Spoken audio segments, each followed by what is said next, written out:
blanches ou à neutrons et des trous noirs. Tous ces rémanents stellaires continuent de tourner autour du centre galactique. Leurs trajectoires se croisent, ils se frôlent et parfois se déstabilisent.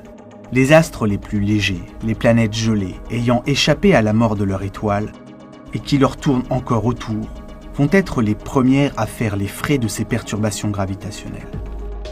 Partout dans l'univers, le passage d'astres compacts dans leur voisinage va, avec le temps, avoir raison de la stabilité de leur orbite, au point de les arracher à leur système.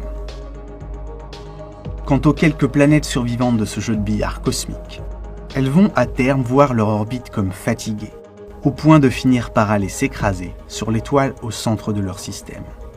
Des étoiles dont la température continue de chuter. La plupart ont depuis longtemps passé le stade où l'on pourrait poser la main dessus sans se brûler. Leur température de surface est descendue sous celle de votre frigo. Et lorsqu'un million de milliards d'années se sont écoulées depuis notre présent, la surface de feu notre Soleil est à moins de 168 degrés Celsius. Et dans l'univers, plus rien ne se passe durant une petite éternité.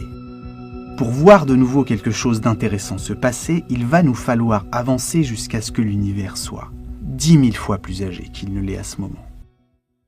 Et après des milliers de milliards d'années à s'échanger de l'énergie orbitale, à accélérer, c'est maintenant au tour des astres dérivants les plus massifs de se retrouver éjectés de leur galaxie. La majorité d'entre eux partent ainsi errer dans le cosmos, pendant qu'une petite partie, survivants de ce jeu de billard cosmique, voient leur orbite comme fatiguée, et avec le temps finissent par plonger en direction du trou noir supermassif qui trône au centre de chaque galaxie. Alimenté par ces rémanents stellaires,